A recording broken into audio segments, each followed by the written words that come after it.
Tenho pedido para que tragam suas Bíblias, porque estamos aqui para ver o que a Bíblia tem a dizer sobre os seus problemas, os meus problemas, os problemas da nação e os problemas do mundo.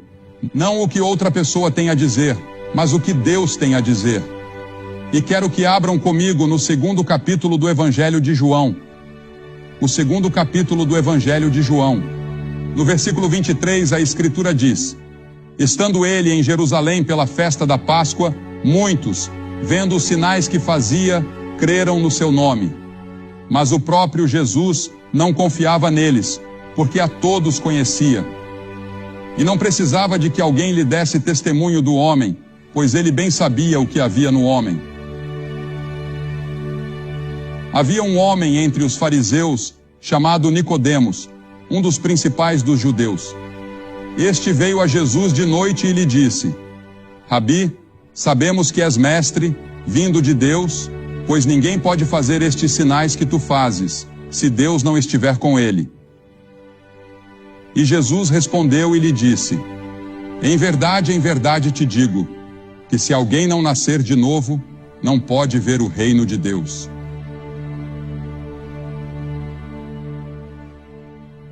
Eu me lembro do primeiro dia em que fui à escola.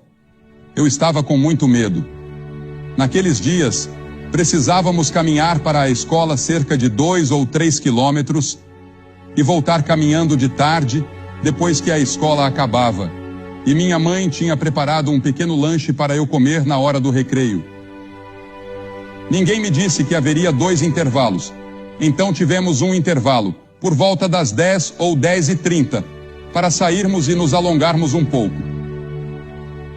E então, eu comi meu lanche muito rapidamente naquele momento.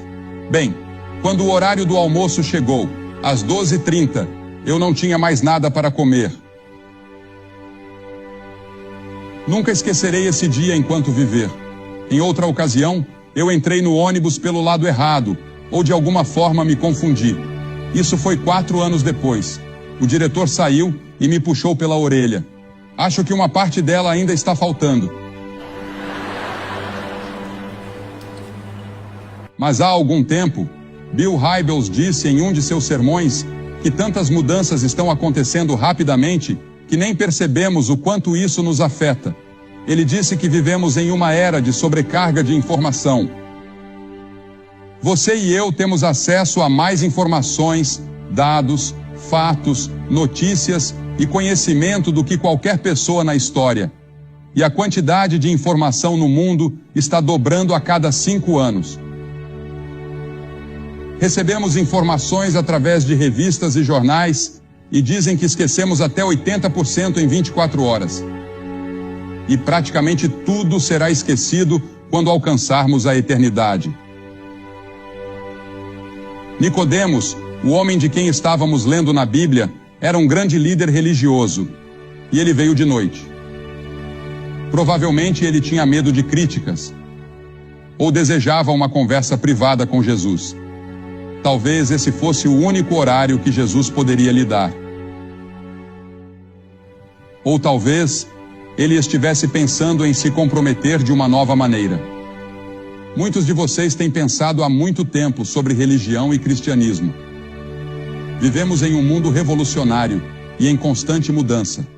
A capacidade moral do homem está ficando para trás em relação à sua capacidade tecnológica, o que pode significar desastre e catástrofe para toda a raça humana. Muitas pessoas sentem que algo está prestes a acontecer. Hoje, recebo mais perguntas sobre o fim do mundo do que em todo o resto do meu ministério reunido. As pessoas olham para o nosso mundo com toda a criminalidade e as manchetes gritando sobre assassinatos, e vemos a depravação moral em grande parte do nosso entretenimento. E nos perguntamos: estamos nos aproximando do fim? Estamos vivendo nos dias de Noé, como Jesus previu que viria um dia? Ouvi falar de um bêbado em Londres. Ele estava debaixo de um poste de luz, procurando sua carteira que tinha perdido. Alguém passou e perguntou: você a perdeu aqui? Ele respondeu: não, foi cerca de meia quadra atrás. Então por que não procura lá? Não há luzes lá, ele disse.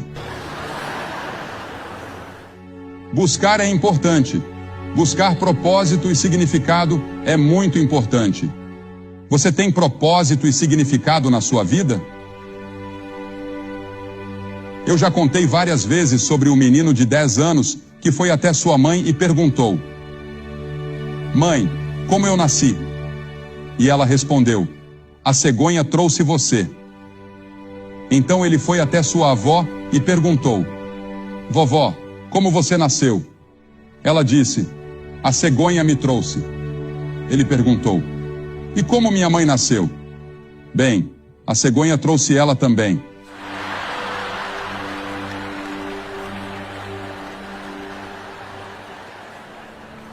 E ele precisava escrever uma redação para a escola sobre o nascimento.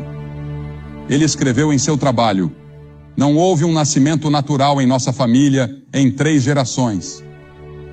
Nicodemos ficou surpreso e chocado quando Jesus se voltou para ele e disse: "Nicodemos, você precisa nascer de novo." Se Cristo tivesse dito isso a Zaqueu, que estava roubando o povo de seu dinheiro, isso seria fácil de entender. Ou a mulher no poço, que já teve 5 maridos. Todos poderiam entender. O ladrão na cruz, culpado de roubo e violência, que implorou a Jesus dizendo: "Senhor, lembra-te de mim quando vieres no teu reino." Ou a mulher pega em adultério, mas dizer isso a um líder religioso como Nicodemos surpreendeu a todos. Veja, Nicodemos era um líder, ele era rico, ele era religioso. E mesmo assim, estava buscando a realidade, e é por isso que estava ali. Ele queria um preenchimento para a sua vida, algo que ele não havia encontrado em toda a sua religião. Deixe-me contar o quão religioso Nicodemos era. E vamos ver como você se compara. Ele jejuava 2 dias por semana. Passava 2 horas todos os dias em oração. Dava o dízimo de toda a sua renda. Era professor de teologia, dedicava-se intensamente à sua religião. Mas Jesus disse: "Nicodemos, tudo isso não é suficiente. Você precisa nascer de novo." Por que Jesus disse isso? Jesus podia ver seu coração. Ele podia ver que Nicodemos tinha toda essa experiência religiosa exterior. Ele tinha todas as tradições da religião, como no musical Um Violinista no Telhado. Tradição, tradição, tradição, é o que ele dizia. E temos tradições em nossa igreja e em todas as igrejas. Temos tradições e nos apegamos a elas. Mas tudo isso não é suficiente. Jesus disse: "Você precisa ter uma experiência pessoal com Deus. Você precisa me conhecer como seu Senhor e Salvador pessoalmente. Você não pode depender das suas tradições. Você não pode depender da sua família." Jesus disse a Nicodemos: "Nicodemos, toda a sua religião não é suficiente." Por quê? O menininho apontou para isso quando disse: "Acho que eu simplesmente nasci errado." Sim, a Bíblia diz: "Em pecado me concebeu minha mãe." Eu nasci na iniquidade, o que causa mentira, engano, ódio, preconceito, ganância, injustiça, egoísmo, crueldade, tensões raciais. O que causa isso? O que causa a perversão? Jesus disse: "O coração." Ele disse: "Mas o que sai da boca procede do coração e contamina a pessoa. Está em nossos corações." Nascemos com essa tendência para o pecado. E conforme envelhecemos, fazemos escolhas para pecar. Então nos tornamos pecadores por escolha. E depois nos tornamos pecadores por prática. Praticamos esse pecado. É uma doença pior que o câncer, pior que a AIDS. E o mundo inteiro está infectado. Você pode viver até os 70, 80, 90 ou 100 anos de idade. Mas seu espírito, sua alma, essa parte de você que viverá para sempre, seja no céu ou no inferno, essa parte está morta. Morta para Deus. E é pecaminosa. E é por isso que você precisa de perdão. É por isso que você precisa que Deus venha e o justifique.